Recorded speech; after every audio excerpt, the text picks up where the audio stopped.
భగవంతుణ్ణి తరచుగా స్మరించడం ఎంతో సహాయకారి అయినప్పటికీ దైవ సాక్షాత్కారంలో మన అంతిమ విజయానికి అది ఒక్కటే చాలదు అంటారు బాబూజీ.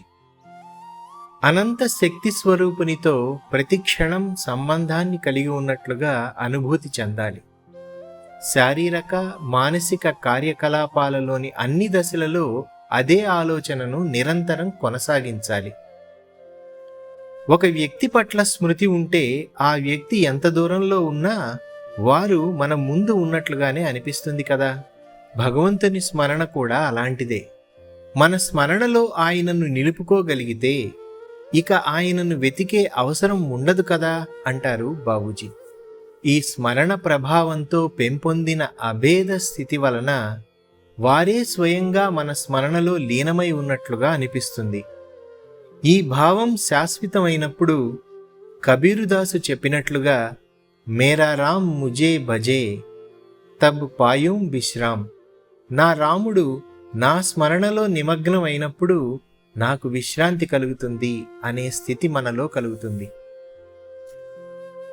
ఇది భావాతీతమైన భక్తి స్థితి. ఈ దశలో ప్రియతముడు ప్రేయసిగా మారిపోతాడు. అలాంటి నిజమైన ప్రేమకున్న శక్తి గురించి బాబూజీ చెప్పిన కథను చూద్దాం.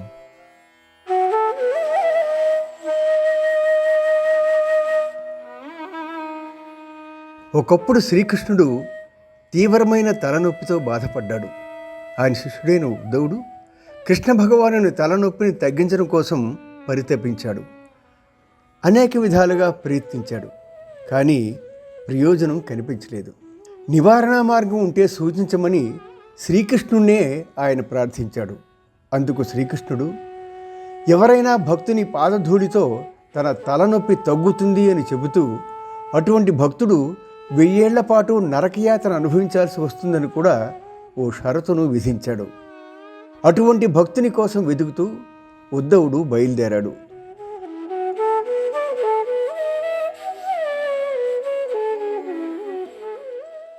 భగవత్ స్వరూపమైన శ్రీకృష్ణుడికి తమ పాదధూళి ఇవ్వడానికి అందరూ వేరికాడారు. పైగా తాము శ్రీకృష్ణుని పూజించేదే ముక్తి కోసమని, అటువంటప్పుడు నరకానికి ఎలా వెళ్తాము అని భావించి ఎవ్వరూ పాదధూళి ఇవ్వడానికి సాహసించలేదు. శ్రీకృష్ణుడు ఎప్పుడూ గోపికల భక్తిని ప్రేమను ప్రశంసిస్తూ ఉంటాడు అన్న విషయం గుర్తొచ్చిన ఉద్ధవుడు గోపికల వద్దకు వెళ్ళాలని నిర్ణయించుకున్నాడు.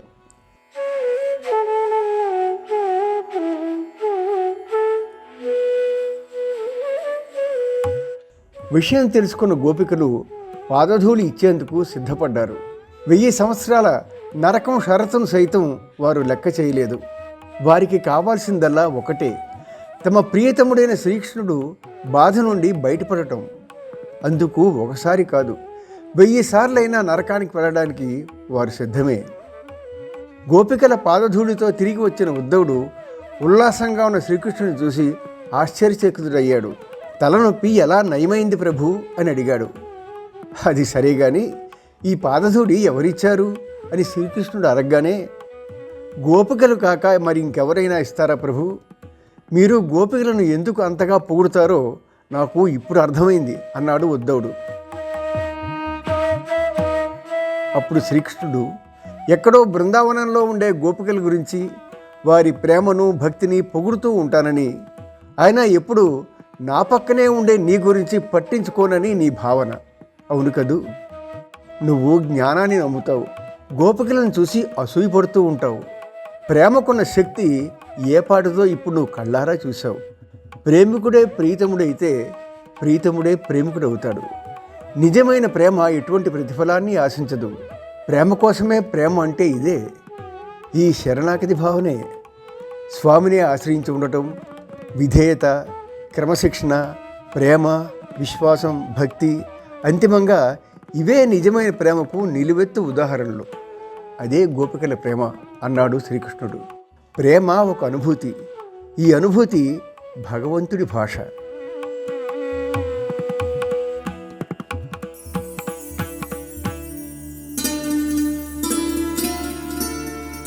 చూశారు కదా, మనం దైవాన్ని ప్రేమిస్తున్నప్పుడు ఎందుకు పూజిస్తున్నామో కూడా గ్రహించలేం. శ్రీకృష్ణ పరమాత్మ మధురను వదిలి ద్వారకకు వెళ్ళినప్పుడు గోపికలు ఆయన లేని లోటును గుర్తించలేదు. పైగా ఆయనను ప్రతి వస్తువులోనూ ప్రతి చోట చూడనారంభించారు. భగవంతుని సర్వాంతర్యామి తత్వాన్ని అనుభూతి చెందుతున్నామంటే దానర్థం భగవంతునిలో ఆ మేరకు ఐక్యం చెందామని. అది ఎంతలా అవుతుందంటే తన ఆత్మ ఉనికి ప్రతి ఒక్కరిలోనూ కేవలం ఆ దైవాన్నే దర్శించే విధంగా పరిణామం చెందుతుంది అంటారు బాబూజీ. మన కార్యకలాపాలన్నీ కూడా ఆ మహాప్రభువు మనకు అప్పగించిన దైవ కైంకర్యంలోని భాగమే అని భావించి ఆయనను శాయశక్తులా సేవించినట్లయితే దీనిని సులువుగా సిద్ధింపచేసుకోగలం. ఆ మహోన్నత ప్రభువుని గురించిన చింతన నిరంతరం కొనసాగుతూ ఇది మీ హృదయంలో గాఢంగా నాటుకున్నట్లయితే మీరు చేసే ప్రతి పని భగవంతుని ఆదేశానుసారం ఎటువంటి స్వార్థ ప్రయోజనము వ్యక్తిగత వ్యామోహము లేని కర్తవ్య పాలన మాత్రమే అని తెలుస్తుంది. అప్పుడు విశ్వప్రేమ మనలో ప్రబలమై భగవంతుని సృష్టిలోని ప్రతి ప్రాణిని కూడా దాని పట్ల ఎటువంటి వ్యామోహాన్ని పెంచుకోకుండా ప్రేమించగలుగుతాం అంటారు బాబూజీ.